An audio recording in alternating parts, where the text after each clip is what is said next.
Welcome to the Nerd Party.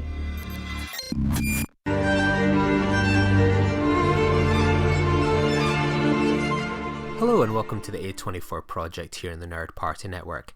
My name is Lee Hutchison, and Dallas King and I make our way through the A24 filmography and along the way bring you interviews with the talent involved in front of and behind the camera.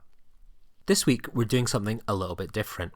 A24's recent box office hit Civil War has marked another landmark in their shift from indie to mainstream since its founding in 2012. A24's commitment to quality cinema has earned it a dedicated following and plaudits. However, a nearly $250 million private equity financing has raised questions about it maintaining that valued independence. And now, parallels to past indie studios suggest a potential fate of acquisition and the end of A24 as we know it. I welcome data journalist and pop culture lover Daniel Paris, author of the Stats Significant newsletter, who has crunched the numbers to analyse the rise of A24 and whether it predicts trouble or further success in the future. And you can find a link to that in the show notes. It was a pleasure to welcome Daniel to dive into the data behind the success of A24 and what it tells us about its future. Thanks so much to Daniel for joining us, and hope you too find this conversation interesting.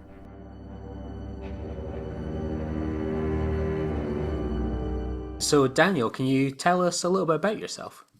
My name is Daniel Paris. I'm a data journalist, I guess is the term. It's kind of a weird thing to call yourself, but I had a weird path, I guess, to the data world. I was a film major in college, and I worked in the entertainment industry for a while. So I worked for the Conan O'Brien show and Steve Carell as an intern, and I really did not like it. I was sort of at the bottom rung of entertainment. And so after a year or two of working in that industry, I decided I wanted to move on to something else. And my now wife said, I'm moving to San Francisco. So I said, cool, me too, why not? I moved to San Francisco and got a job doing tech sales because I was told, everybody needs some work in tech in the Bay Area. And so the company, I think, decided I was bad at sales. So they started paying me to take night courses in data and analytics. And so I started learning all these different skills. And I eventually moved to a company called DoorDash, which is a food delivery company in the US. And I worked there for about 6 years. The company grew, I think, from like 150 to 12,000 or something crazy during the time that I was there. So that was a bonkers experience. And then after I was done, I knew I've since been doing data consulting, and then I've always had the urge to kind of get back to my roots and do something related to film, popular culture, or something related to this love of movies I've had for a very long time. So I started a newsletter called Stat Significant, which is I like to call it a data-centric, or a newsletter of data-centric essays about movies, TV, and film. And so in a given week, I'll write, a 10 to 12-minute essay, at least reading time, about various pop culture topics. So some of them include, why do people hate Nickelback, and trying to find statistical grounds for why people dislike Nickelback, or quantifying Nicolas Cage's career and just like how absurd it becomes, especially in the 2000s. I've written some stuff about A24, investigating when people stop finding new music. So each week from scratch, I do my own analysis and ultimately try to, figure out some sort of ground truth about culture and the way that people interact with culture. Amazing. So, like as you mentioned, you're a data journalist, pop culture lover. Like, what type of culture and art are you kind of drawn to yourself? That is a decidedly broad question. I would say first and foremost, if you were to sort of talk about medium, I've always been heavily drawn to film.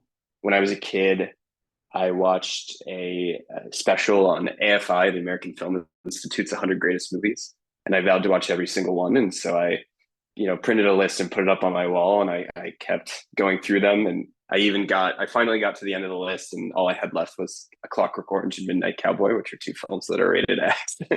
And for my bar mitzvah when I was 13, my parents allowed me to watch those movies. So eventually I completed the list, and then from there I just kind of became obsessed with film.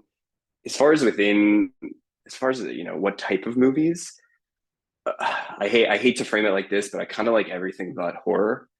I'm willing to anything that gets, decent reviews or maybe is put out by a company that I trust, like A24, gets the Criterion stamp.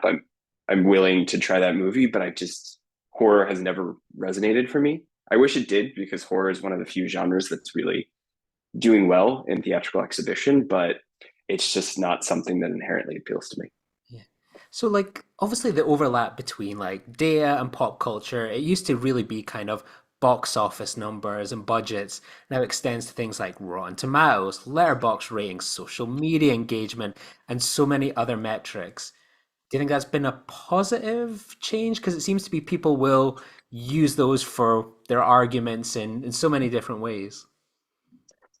I mean, the answer to that question is it depends. So, one thing that I personally have been very weary of doing as I've been quantifying different facets of culture is trying to really do it through the lens of appreciating these cultural artifacts, because there's a very cynical interpretation where you're only looking at box office numbers and you just look at it for the financial implications in and of themselves, and you lose sight of the fact that even for a Hollywood movie that is the seventh installation in a franchise, this is still a thing that people love. It's entertainment, and for some people in the world that will be their favorite movie. I'm not sure if I necessarily agree with them, but like uh, these are things that people relate to. And so oftentimes I think when I use something like box office, it's as a reflection of, popular taste and trying to understand it through the lens of, okay, if a certain type of movie has seen waning box office, let's say movie musicals, what does that say about our culture? And how is, how also have these trends then indicated what is then produced in the future, right? So looking at, I guess, from that sort of bi-directional relationship rather than just throwing out statistics of saying like, this is how much something earned, or here is how you could create the perfect movie for box office appetites, which, spoiler alert, is basically just a franchise movie. I've also really tried to avoid saying that any one thing is good or bad along those lines, and just trying to think of the trade-offs. So my personal belief is like I don't love the sort of franchisation of Hollywood, but I also understand why Hollywood executives have had to do this thing, especially in their competition with, say, television and the growth of the television industry. So to me, I just sort of see all these things as a series of trade-offs, and I like to explore that through the numbers. So what is your kind of process for bringing these like topics to life and like kind of what choosing like what data to analyze? So take for example like that one everyone kind of says, oh, people tend to stop listening to new music, sort of they always go back to their teenage years, especially with Spotify, etc. Like where do you go for like your data and how do you make sure it's like valid, I guess, as well, and then construct the story, or do you have an idea in your head what you want and then it's finding the data? What's the process? So it's sort of it comes from two different mental models or trains of thought. So the first one is I will be watching something or listening to a podcast or reading a book by say a cultural critic, and I will have an idea about something that is like an emotional truth about pop culture that I want to explore. So as an example, it's like, why did why did a certain movie stand the test of time and another movie didn't? Like as an example, I think in the 2000s, there was a movie called The Artist that won Best Picture. And there's sort of been this collective amnesia that that movie ever existed. At the same time, a movie like Moonlight, which is an A24 movie, has stood the test of time and is something that is continuously referenced and held up, and is a movie that I feel very strongly will be watched 10 years from now. So can you quantify that? And then also, can you get to some greater truth of why these movies don't stand the test of time? So I'll have an idea that's sort of abstract, and I'll start from a place like that. And typically, I will run it through this filter of there needs to be some sort of, I keep going back to this idea or this phrase of some greater truth. Like it can't just be a finding where someone looks at the data and says, okay, like it needs to tell us something about the way pop culture works and the way that people interact with pop culture, and then the forces that drive its production or its consumption. And then the other way, and this is a lot less exciting, is I will find a cool data set and I will say, what can I do with this data set? So as an example, I once found a data set that I'm blanking on the name, but somebody had curated of the age gaps between actors in movies for romances. So as an example, it would be like, this Roger Moore, James Bond, Roger Moore was like 25 years older than all of his co-stars. And so it's quantifying this age gap across a certain period of time. And the data was just so undeniable and it was so fascinating that I had to do something with it. Right. And then I think the difficulty, though, with when you're coming up with those abstract ideas is you could come up with the greatest idea at a very high level. And then I go to look for the data and it doesn't exist. And so that's the bummer. At the same time, I find those ideas to be, I think they resonate a little bit more because usually, again, is connected to, like, it's easier for me to write because I have a point that I'm trying to make, and hopefully I can find the data to then support that point. What have been kind of some of your favorite topics to cover? And has there ever been one where you've had a brilliant article, but just the data has just not been there and you've had to basically put that one to one side as well? Yeah, I think actually some of my favorites have been when I'm able to maybe look at movies or TV and actually find a data source or some data point that isn't, just purely box office. So as an example, one article that I really like is looking at which movies popularize certain baby names. And the finding there, which was really fascinating, was so when a movie that makes prominent reference of a given name comes out, oftentimes that will cause a spike in baby names. And the data set that I used there that was really fascinating was social security cards in the US. So they actually released a data set of all of the names in a given year that have been registered with Social Security. And the crazy finding, though, was when you look at fictional villains that have prominent featuring of their names, or maybe not even villains, like taboo characters, you also see a spike in babies being named. So, as an example, The Exorcist, the name Regan, you see a huge spike in babies being named Regan after The Exorcist, even though I assume those parents maybe didn't want to bestow any thematic symbolism from The Exorcist onto their children. Or another one is that you actually see a very sizable spike in children being named Lolita after Stanley Kubrick's Lolita movie comes out, which I don't even need to really go into the the significance there, but that's also, I found that to be fascinating, and I think the takeaway ultimately was just the sort of phonetics of being exposed to this name and the osmosis of this name being said makes it stick in a parent's brain and ultimately leads to more people being named that thing. Another thing is I really actually enjoyed Netflix released some data at the end of last year about like what people watch on Netflix. And that was just a look into this ecosystem that's often a black box. And it was just getting an understanding of like how much Netflix is trying to build content for other countries and the extent to which they're doing that. And then how much Netflix will rely on a show like, I don't know, Suits. So it's a show that's seemingly not super significant from like the 2000s or 2010s that just goes bonkers on Netflix and it's inexplicable. But getting access to something like that was previously a black box was really fascinating. It's amazing. And talking of your blog, like my first introduction to it was like you did this article on like A24, Civil War and the Rise of A24, a statistical analysis. And it was about how like A24 has gone from this indie distributor to kind of a mainstream entertainment brand. So it's been a topic when as soon as I saw it, I was like, this guy has done what I've always wanted to cover as a topic. But what inspired you to cover this topic?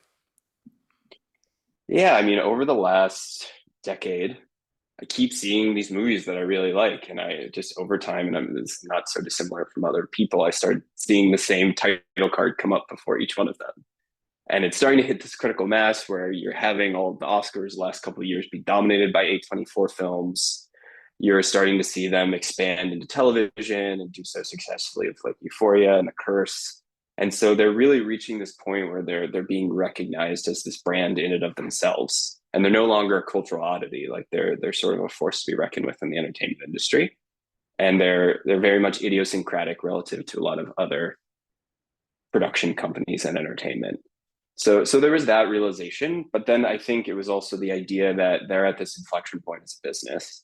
which is one, they've recently taken funding from I believe I actually don't I believe it's private equity firms. I'm not 100% sure, but they gave away I think 10% of the company for a 225 million dollar investment, something like that. Which means that they are now need to be on a certain trajectory that might not be supported necessarily by their previous strategy circa 5 to 10 years ago. And then you also see a movie like Civil War, which is a significant up leveling for them as far as scope is concerned.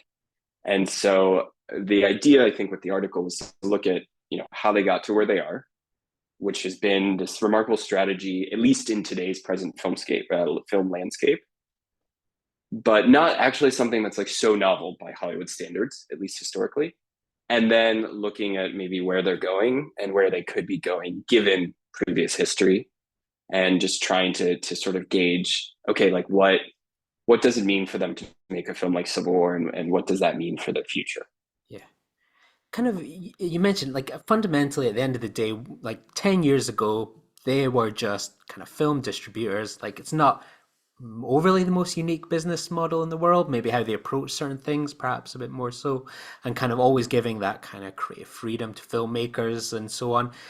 How's that approach kind of contributed to their growth? Has it been very much that kind of simple invest low, reap the rewards kind of thing? Yeah, I mean, I think it's a few different things. One, as far as investing in filmmakers, that allows them a few different things. Like oftentimes, especially when you're talking about smaller scale films where like a franchise or intellectual property isn't involved, you're relying upon the vision of sort of an auteur filmmaker. And so being able to collect or build relationships with these filmmakers who have these brands in and of themselves, whether it's the Ari Asters, the Alex Garlands, Greta Gerwig, and being able to sort of build upon those relationships. And then, something like somebody like Ari Aster, who now has a fan base who's devoted to him, like they now have built-in marketing for an Ari Aster film or a Sofia Coppola film. Like people want to go see those things, and it assures that there's at least like a baseline of quality because those are filmmakers who have a track record of proven success. It's always interesting thing about the Ari Aster one, for example, because like everyone made this huge point, like Beau is Afraid, huge flop relatively speaking, but then it's like Eddington comes along and it carries on. Like they've not even like kind of flinched with their support for the guy. Yeah, yeah, we could probably talk a lot about Beau is Afraid, but it's a bit of an anomaly. Is I think at least how it's currently being read. I mean that film was like a blank check film that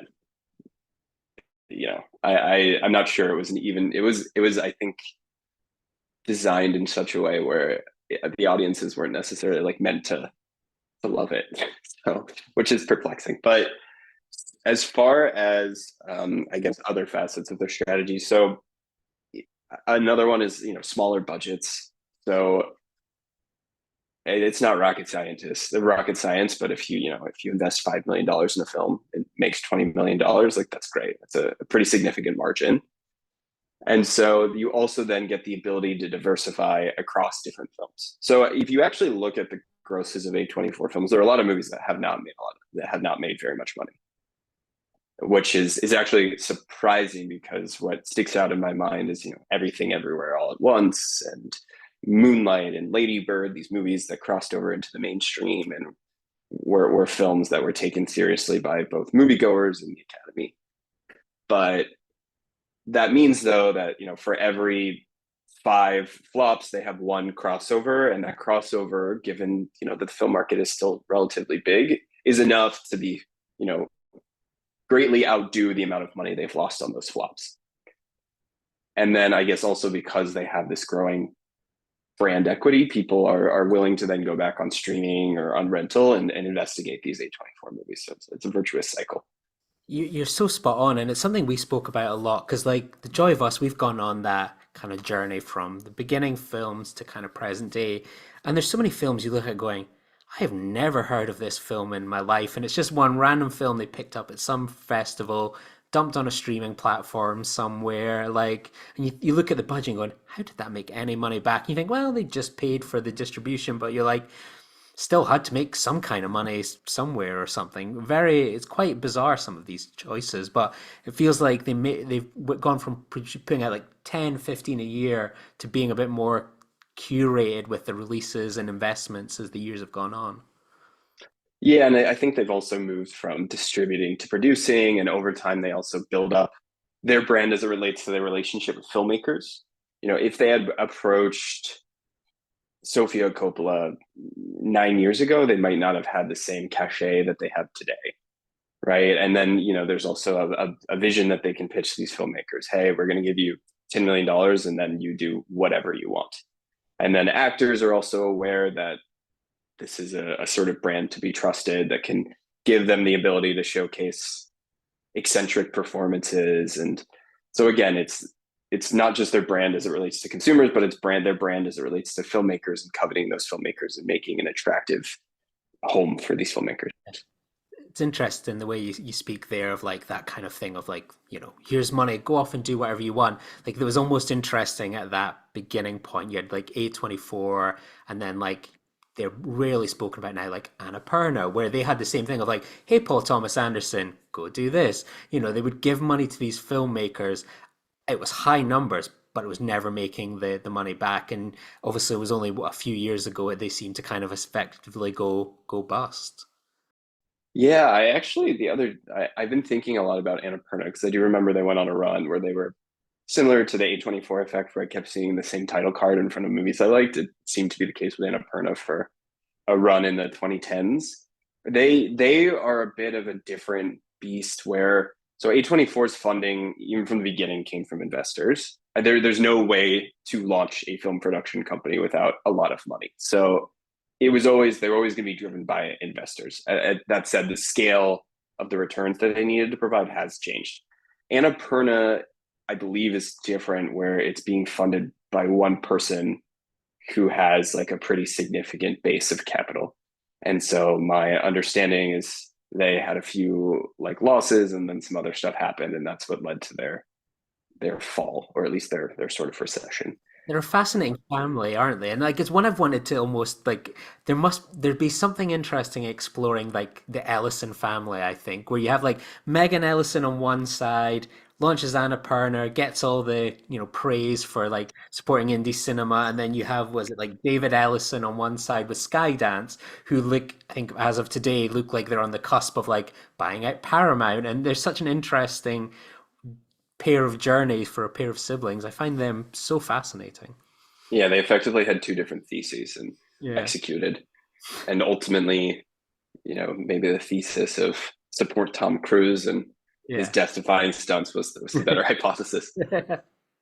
Absolutely. And like there's the hypothesis of and you've seen we speak about like investment like there was the whole discussion about like every kind of studio seems invested in sort of streaming or streaming's the future. And you kind of have to just look at your Peacocks, your Paramount Pluses, even your Disneys and Netflix. Like it's a total kind of loss market, but it's doing better than in some ways than the box office. Like, how do you feel like A24 has kind of navigated the kind of this evolving landscape and kind of held their nerve, I guess, with distribution? Because it feels like they've taken the approach that I would have, you would have maybe hoped a Paramount or someone would have done of gone like, we're going to make the content, we're going to sell it to HBO Max, we're going to sell it to Netflix, etc. That's where the money is, as opposed to building this infrastructure.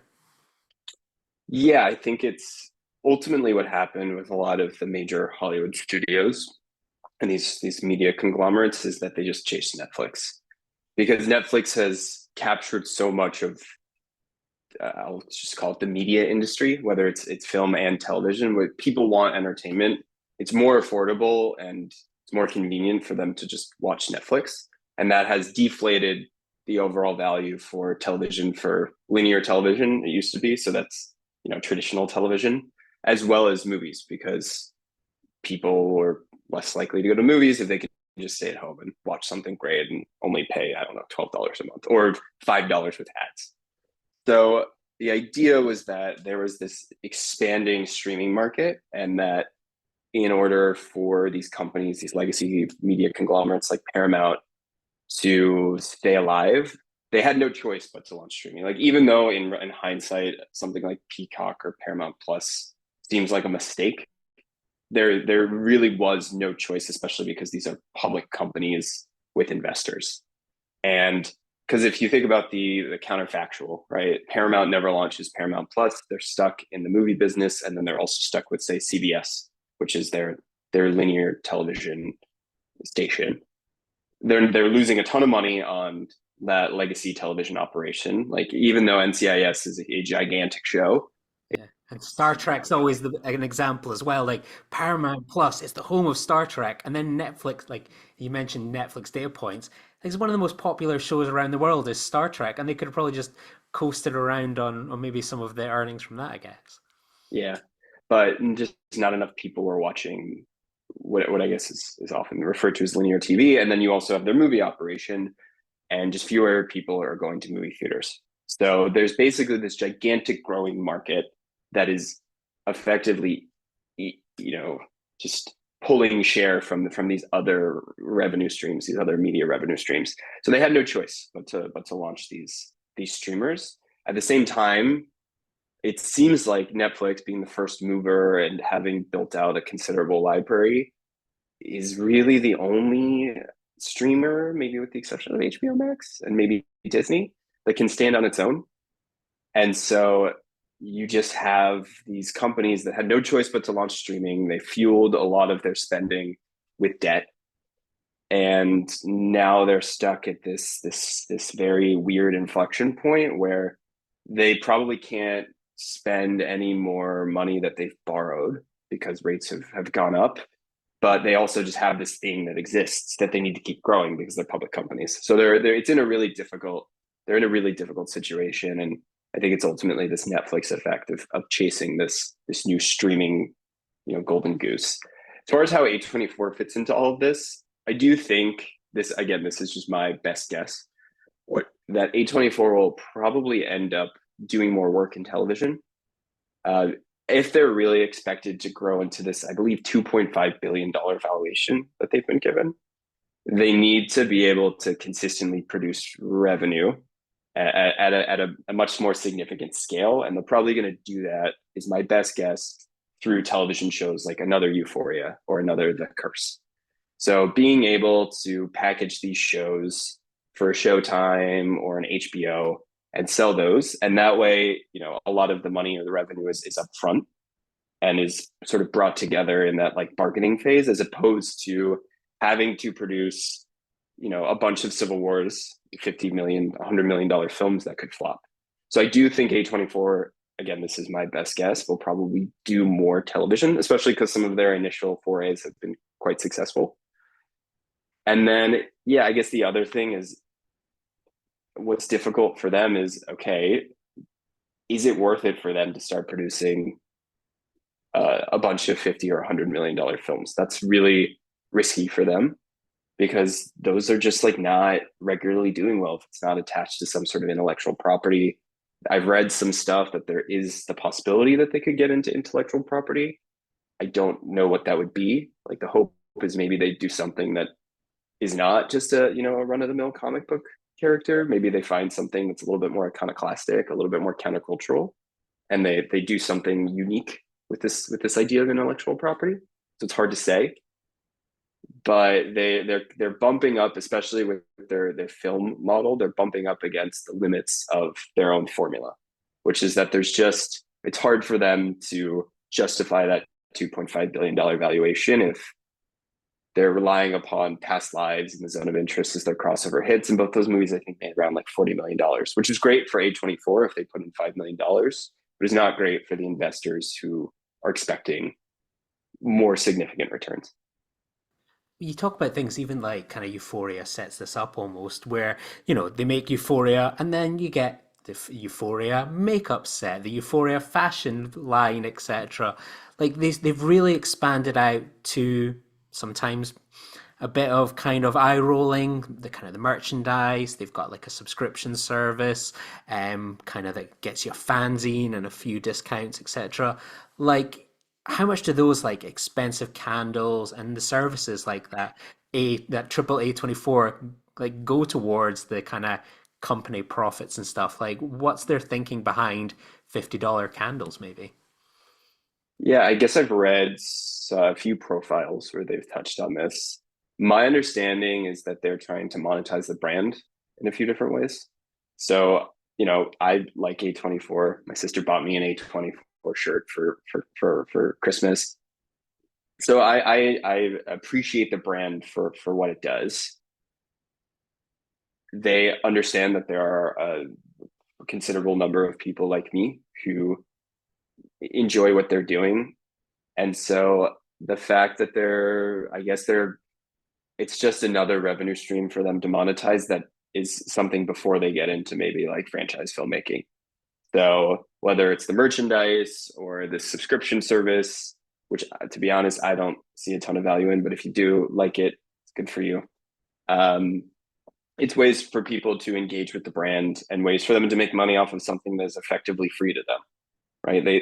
They have cultivated this brand through a lot of really incredible work, so it's not like 100% free if you think about it that way, but people really like A24 and what it symbolizes, and at least today what it says, like where they fit into the entertainment landscape. So A24 is able to capitalize on that in a few different ways. And then, I don't know if it's exploitative necessarily, but they're able to really capitalize on facets of these movies that people like selling the hot dog fingers from everything everywhere all at once. I guess they're making money off that, and that's great. Um, and in one respect, I would love for them to make money in any way possible that isn't them just engaging in a race to the bottom with the rest of Hollywood. And so, in one sense, I like that, and in the other sense, I watched the movie, I enjoyed it. I'd prefer not to like necessarily give all like any more of my money to everything everywhere all at once after seeing it in theaters. You brought up like in the article like the comparison between like A24 and companies like kind of Miramax and sort of the long-term sustainability of it all. So like how does A24 plan to guess maintain that independence that people are really attracted to and appeal to? Like people are wearing an A24 t-shirt. Would they wear an A24 t-shirt if it was bought over by, some big company, for example? Like how do they kind of keep that independence and maybe avoid being absorbed by maybe a larger kind of company? Because there's been talk of them and maybe Apple, for example, over the years. So maybe I'll start with the historical examples that at least give some insight into what could happen to them.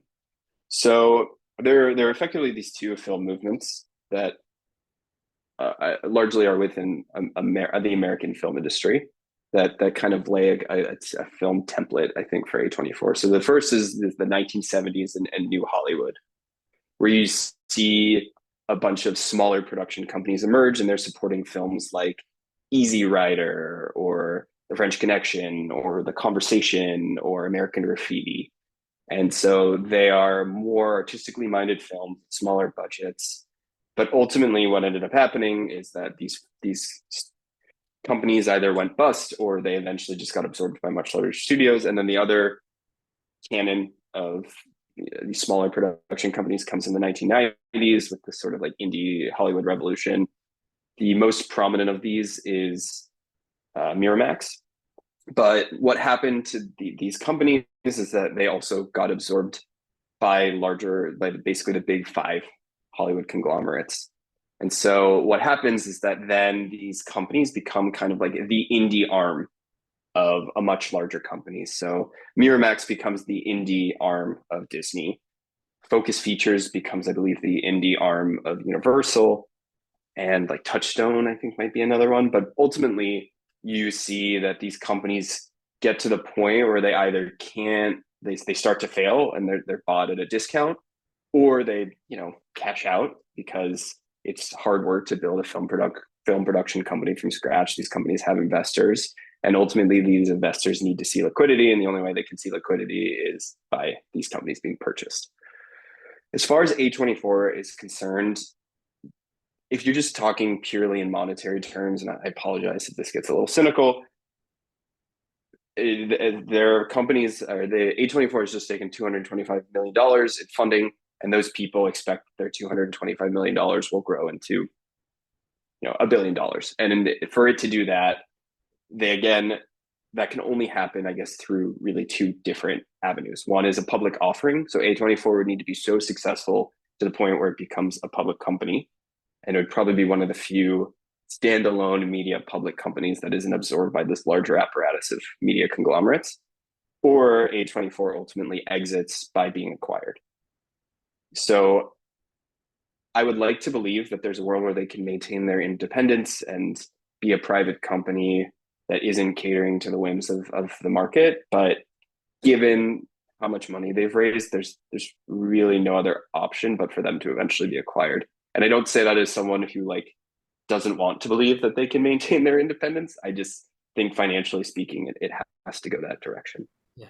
So can you see a vision of a day similar to say like a kind of focus where you see that A24 logo at the beginning that we all associate, and then at the bottom there's like a Viacom company or something like that, or Comcast or Yeah, I know that given that this is the A24 podcast, that's kind of like the apocalyptic or dystopian vision that this audience doesn't want to hear about.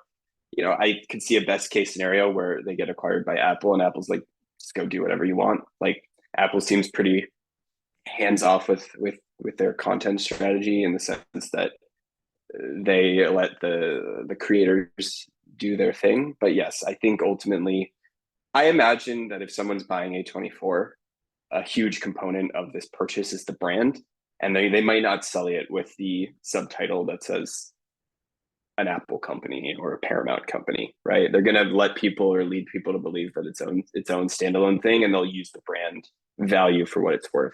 And there is a strong chance that if A24 gets acquired, they continue on as is. It obviously very heavily depends on who the acquirer is, but if someone is acquiring A24, especially given the brand like equity and cachet that they've developed, someone is going to hopefully let them continue to do their thing. And because what's the point of buying an A24 and paying an extra 50 $100 million because the brand's super cool if you're not going to let the brand continue to be super cool? so like why would someone invest 250 million in something like A24? Like surely there's lots of better things out there that are better chances of getting your money back or better smarter investments. Why would you invest in A24 if you're this company perhaps?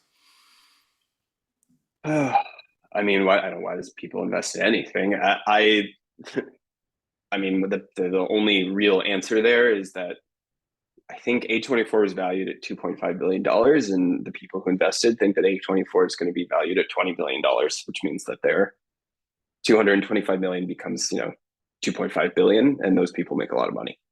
And they believe, I'm sure A24 has pitched them a vision of how they're going to expand upon their current foundation, and those investors thought it was a good plan, and they believe that 10 years from now, A24 will return them money in some fashion, whether it's A24 being a public company or A24 getting acquired. Yeah. So like we spoke about like the Academy Awards and like they've been really consistent, over the past few years of nominations and awards, which kind of they've shifted from those kind of humble beginnings, but like it's been argued over the years that they just don't have the budget to play the game, to get some of these nominations over the line, despite you get the odd success. Like I'd read, I kind of can't remember where it was. Maybe it was like Variety that was like talking about like this year they spent next to nothing on say Past Lives, or even really next to nothing on Zone of Interest once they got nominated. Like, yeah, you could argue data wise, maybe. Well, hey, the statistical odds are Oppenheimer's gonna steamroll them. Why spend money?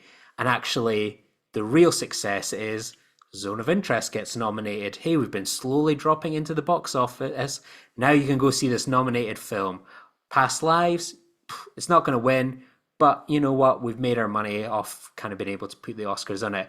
Like, is that kind of the mindset that they've maybe kind of got? It's hard to say. I do think maybe if you're just talking strictly about 2023, some of the calculus there was probably that Oppenheimer was anointed well in advance and that this was going to be the Oppenheimer year. There was also the fact, I think, that Past Lives was released in May of last year, and therefore they didn't have the staying power to there's an Oscar strategy where something gets released in November of that year, starts to pick up steam, gets nominations, and then they pour gasoline on the fire as a form of marketing for the thing that is currently in theaters. They didn't have that luxury with Past Lives. As far as zone of interest, for that one, the best case scenario was probably winning best foreign language film, and it seemed like that was pretty well decided far in advance. So I don't know a ton about what their campaign strategy was, but I maybe they just didn't see the point of spending, wasting any more money on something that they already had locked up. But yeah, as far as the Oscars, it's kind of weird because then that gets into an argument of like, what is the economic value of the Oscars? There used to be a bump. There is a bump for nominees, and there used to be a bump for Best Picture winners, and it's a little unknown whether that still exists today in a post-pandemic film industry, or whether people would care about the Oscars in the post-pandemic film industry. So the Oscars definitely are worth something. Even also, if you just talk about the fact of like, hey, come work at A24, we'll let you do what you want, and you'll get nominated for an Oscar, right? There's value in that as well, but it's hard to say, what it means for something to win Best Picture and whether it's worth it, to pay however much money it takes to run an Oscar campaign. I believe it's sometimes like $5-10 million, something crazy like that. And is it worth it to pay $5 to $10 million to get $10 million back? Mm-hmm. You kind of mentioned, like in the article, and we've spoken about a little bit, like Civil War, like that you could argue this is the first of sort of this maybe new wave of bigger investment. Like it was top of the box office for 2 weeks. They were bringing in people that maybe wouldn't have gone to your traditional sort of A24 kind of fare. Do you think they can continue that run, or is there a risk of these bigger budget investments? Because Civil War was interesting. When we reviewed it, I was like, it felt like that was anointed too. That, oh, it was definitely going to number one at the box office like weeks in advance. Like it seemed to be really trending in the right direction for an Alex Garland film, which is a bit surprising as well. Yeah, it's really hard to say because Civil War had this exceptional buzz around it, and well in advance was this film that was provoking a lot of media interest and interest from the general population. Whether they're going to have more of those and whether they can create the buzz that's necessary to get people into theaters, hard to say. There's also, a thing that has often been lamented by people who look at the film industry is sort of the death of the mid-budget movie, right? You see this polarity where you get on one end of the spectrum the classic A24 film. It's like a $5 million film with like one or two big name actors that qualifies for Oscars or is made for Oscars or is a horror film. And then on the other end of the spectrum, you get like a $300 million movie that's like the Kingdom of the Planet of the Kingdom of the Planet of the Apes, and it's just a never-ending like 15-word title. And so it's just going to be like, it seems if A24 is gradually making its way to larger budgets, they do run the risk of getting trapped within this zone that just has very limited or is very precarious as far as its economic potential is concerned. And again, these are the movies that I love. Like they really make me feel great. Like Challengers is a good example of a movie that just came out that is like a mid-budget movie. But even though they've recently done quite well, there's the potential that Challengers might not make a profit while it's in theaters, and that a lot of the value will be on streaming. I saw an article today that was like, oh, it was like so much buzz about Challengers. Number one, it's like it made 15 million, and that's that risk where you think Civil War, okay, it's his budget, etc. But you were like 50 million. It gives you that pause of like, oh, I thought that had done really well, and it's a bit of a splash cold water. And Yeah, and I think that there's like some rule of thumb that a movie needs to make like 1.5 or 2x its budget. So it's not just for Civil War, the target isn't $50 million, it's $75 million, $100 million. And that to get, and this is also, it's an interesting story because it has a lot of appeal in America. To be honest, kind of crazy that it does because this is a very anxious country right now. But I imagine it doesn't have a ton of appeal to people overseas. Has always been my thought. Maybe I'm it wrong. was really weird. Like I had an A24 billboard just down the road from my flat for Civil War for weeks, and it's still on the side of buses and everything here in the UK advertising Civil War. And I remember telling my mate, I was like, I've never seen a A24 billboard in my street in my life, and now it's been replaced by it's usually like June, or there's the Kingdom of the Planet Apes. And it was just a bizarre one of like, there's the A24 logo just splatted up. It felt like it was a really weird crossover hit here in the UK as well. But I think you nailed the point earlier. Like that mid-budget film, like there was a period of time where a civil war would be the kind of norm, and then a few weeks later you've got something else, or maybe you've got two films of a similar budget at the same time, and it makes you kind of sad that it's a still an exception to an extent.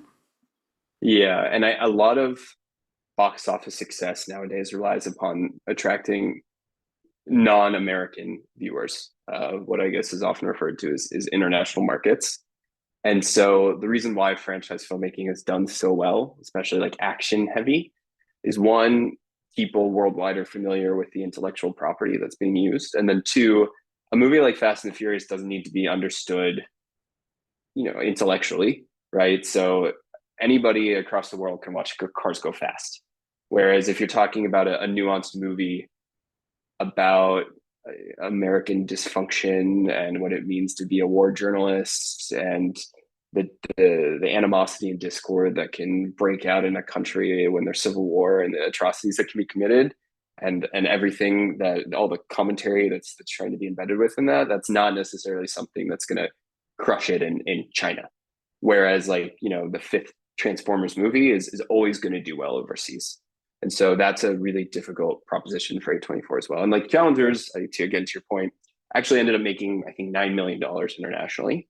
And so they're banking on the fact that it's a tennis movie, and tennis is a globally like appreciated sport, as well as the fact that Zendaya is a worldwide movie star. But A24 is going to have to figure out, if they're going after, if they're up leveling their budgets and they're going for higher grosses for their theatrical releases, what does that market position look like? Can you rely upon enough people to come out in the US? How do you do that? If you're relying upon the global film like box office, how are you drawing in these global audiences?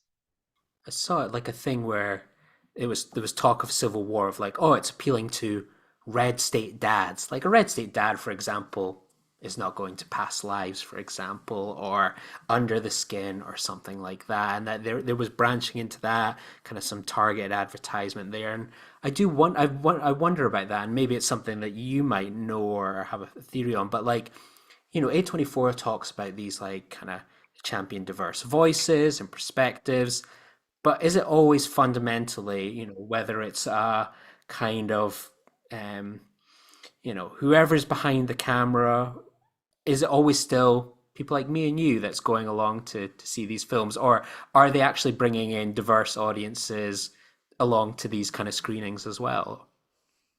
It's really hard to say because they have such a mixed bag of movies. There's really no, in many ways, there is an A24 movie because it's such an exception to everything else that's being made.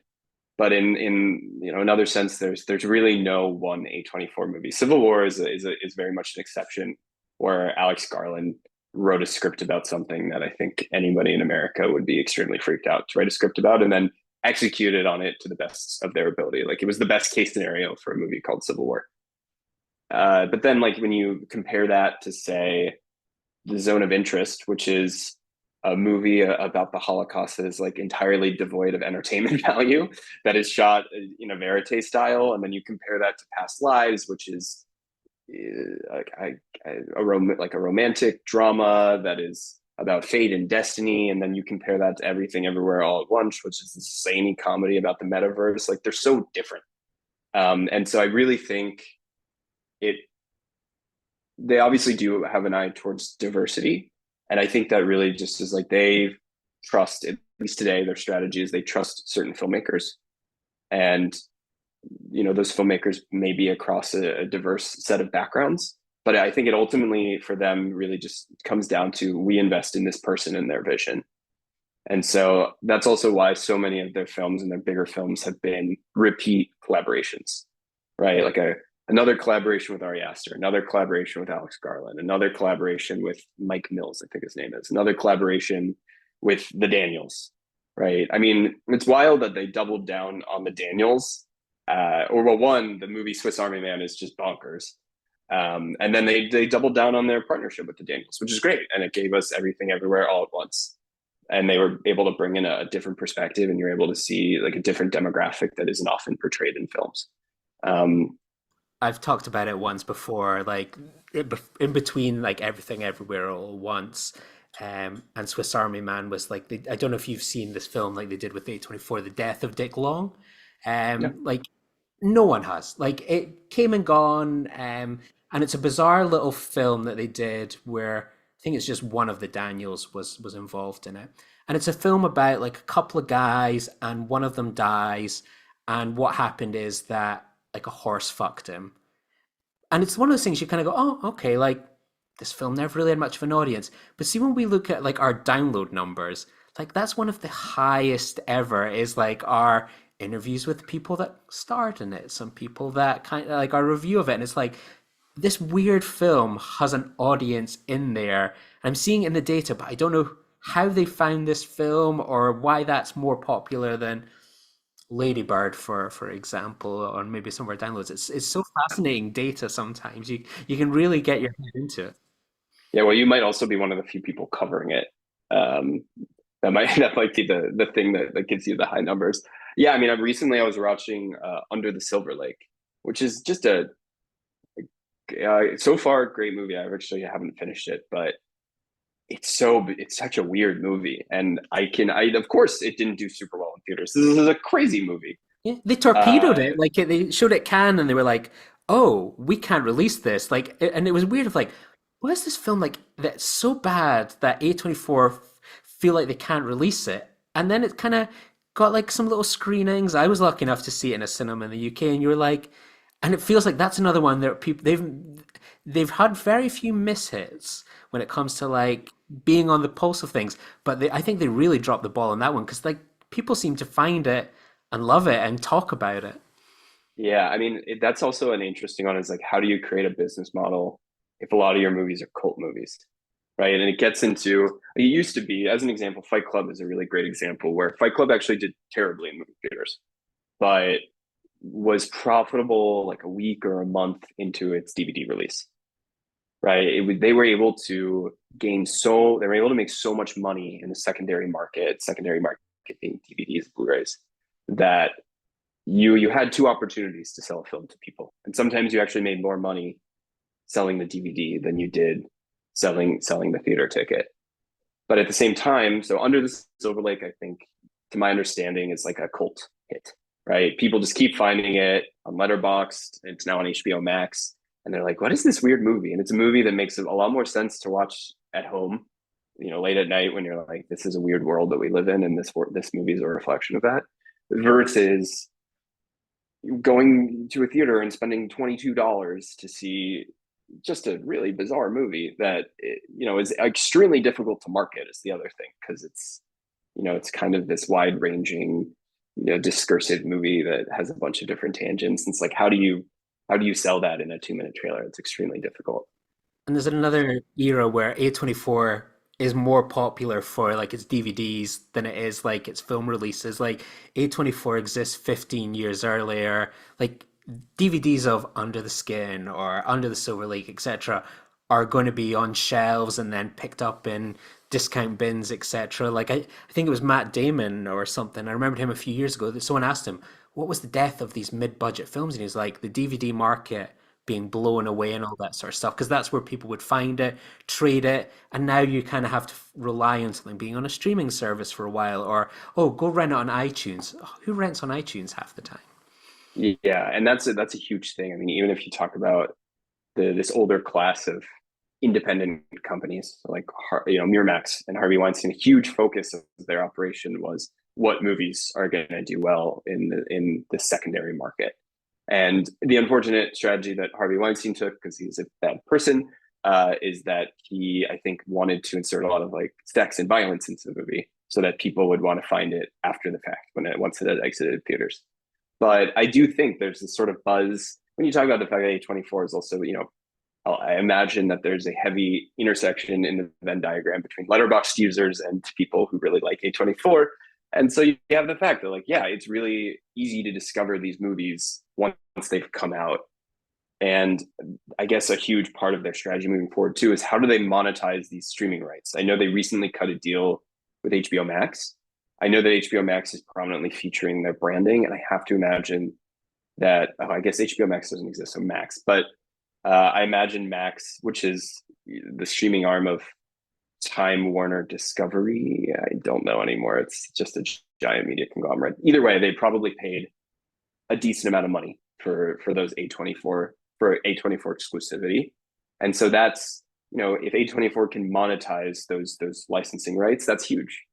And then they can actually like make money off of a movie like Under the Silver Lake that is getting a ton of viewership at home, but really just like wasn't super well suited for theaters. Like it's crazy when you think back. Like there was so many of the big early 20 A24 films were like I've never heard of this film. I can't remember the name of the streaming service, but it was like some really backwater, probably older male friendly like streaming service that they would just go, we're going to distribute a film, it goes there. And like they've had that over the years, even like the one with Apple, like it was much kind of triumphant that, oh, there's going to be some films that will go straight to Apple. There are going to be joint productions like a Macbeth or like Boys State, which was the most money ever spent on a documentary in Sundance, and it goes to kind of Apple. And it's like no one really kind of knows what that deal is.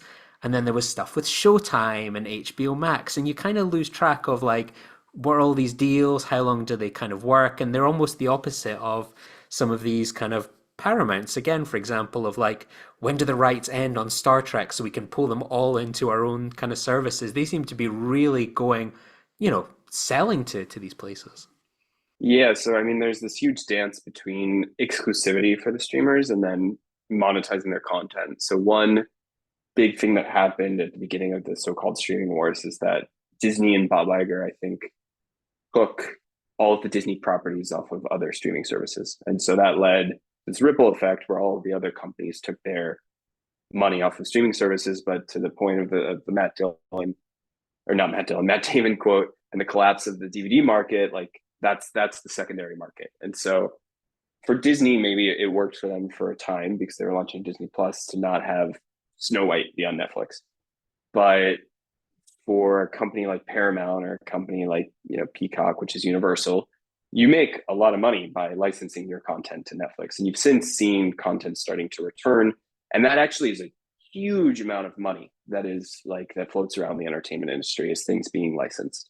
And so hopefully A24 can capitalize because they do have this exceptional brand, and I do believe that they have a lot of word of mouth value, even for some of the things that don't do well in theaters. And this willingness to, as people become increasingly affiliated with the brand, to explore different releases. And if you're also talking about this Oscar bump, the reason why it's really hard to quantify nowadays is that you used to be able to easily quantify the Oscar bump as it related to box office. You used to say, oh, The Hurt Locker came out in 2008, and when it got nominated for Best Picture, you saw that the box office bumped up a bunch.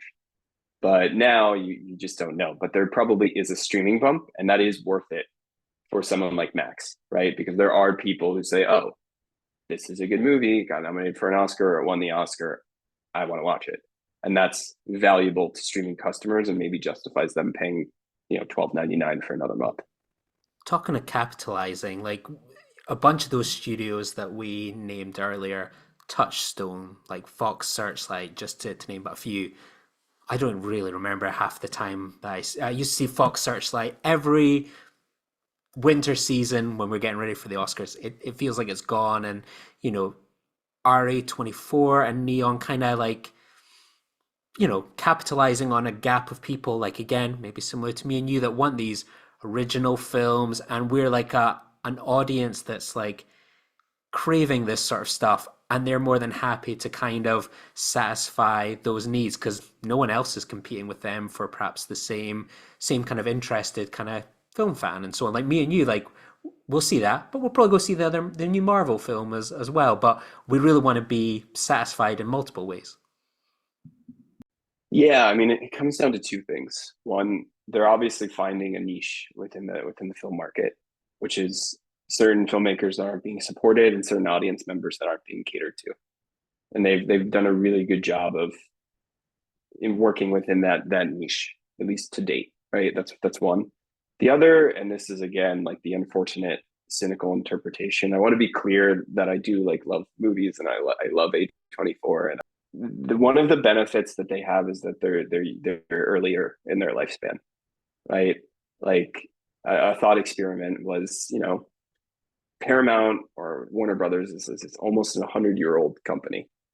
I think Warner Brothers is 100 years old, and so people were pretty psyched when the Jazz Singer came out and there was sound. And Warner Brothers was an upstart, and they actually took a risk by making the first sound movie.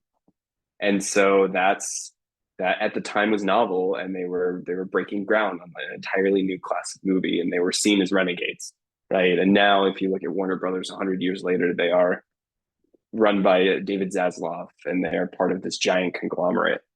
And it just so happens that the way capitalism works is that it has led to this agglomeration of all of these media companies.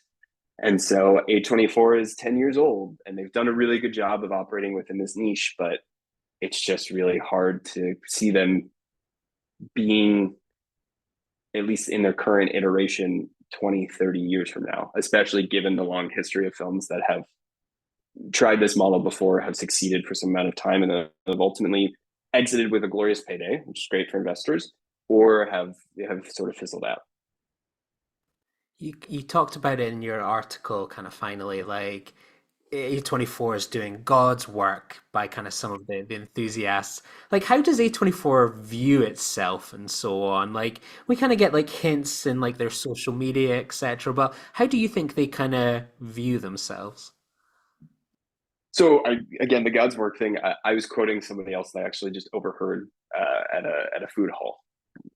This is just a person who was on the phone, and she was saying a bunch of really loud and obnoxious things. And You can definitely while he tell was, you live in Los Angeles if you're like overhearing people in food court talking about A24. it was actually in London that I heard it. So yeah, and it was an American too, which made it all the worse. That it was a very loud American in a foreign country who was like a reflection of both my culture, while also like I left the country to escape loud Americans, and there I was just listening to this other person. But yeah, this person said A24 is doing God's work, and my wife and I were writing down all of the things that this person said because they were pretty obnoxious, and that was one that stuck. And I found that note, and I thought it was, especially as I was writing the article, I was like, I have to include this anecdote because it's the only thing I agreed with that this person said. But yeah, I mean, it's hard for me to put myself in their mindset from a brand perspective.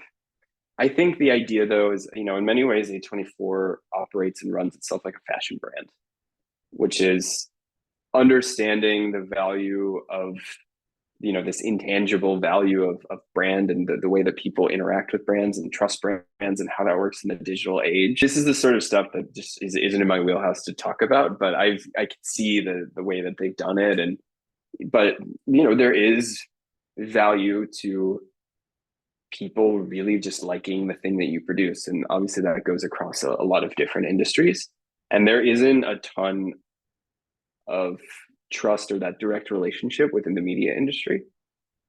I do think it's hard, like people don't get amped, they're not like, oh, like Peacock, yeah, I need to, Peacock is a tastemaker and I love everything they do. There are very few things that I can think of, and that, like off the cuff, that readily entice any sort of media consumer, especially because a lot of content is refracted through a platform, right? Like a lot of content is consumed via TikTok or YouTube, and people might like certain brands within the TikTok ecosystem or the YouTube ecosystem, but there are very few private companies in and of themselves that people have a strong relationship with. And I think actually if you're just purely talking in terms of cinema, A24, I think, is the most prominent example of a handful of companies that are operating at a smaller scale and that are producing a artistically minded product that people enjoy. But they're doing, and like the benefit, or what's sort of unique and exceptional, is that they are not actually trying to make $200 million every time they produce something. And so this goes across, isn't just people producing movies. And so it's, A24, Neon, Letterboxd, the Criterion Collection, Arrow Video. These are people who are serving decidedly smaller markets, but for people, for somebody who grew up with movies in the 90s and 2000s, a very diverse array of films that you could watch, whether it was an indie or whether it was a mid-budget or it was a Judd Apatow movie. It feels like my needs are really being served by this small contingent of companies. And it really just seems like the reason why the Criterion Collection appeals to me is because it honestly just seems like their mission is noble. I'm sure the Criterion Collection has been approached by, Max to get acquired by, for $200 million. And I hope that they turn them down. And a lot of what I've read about them is that they value doing things at a smaller scale. And so it's very much a testament to the fact of this sort of purpose-made, smaller ambition, but is still catering to this maybe not gigantic population of cinephiles who are just thirsting for this type of content and this type of interaction and to engage with media and cinema in a certain way. What are some of your favorite A24 films? Lady Bird is an all-time favorite. That's actually kind of a bizarre A24 film in the sense that it doesn't have like the classic A24 aesthetic. It was a one-time collaboration with Greta Gerwig, who then sort of graduated to bigger and better budgets. But I really love that movie. I really liked Past Lives this past year. That hit pretty hard. I was that was an awesome experience. I really like Ex Machina, a lot of the Alex Garland films, even though sometimes at the end of the movie I'm flummoxed and frustrated. But overall, I still really like his filmmaking.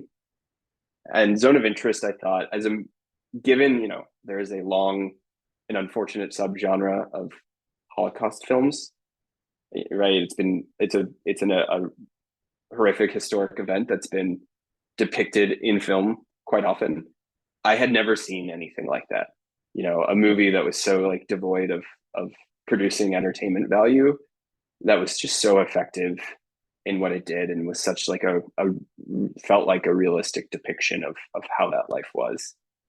So that really, really blew me away. So what's kind of coming next for you? What kind of trends are you kind of interested in exploring at the moment that's maybe catching your eye?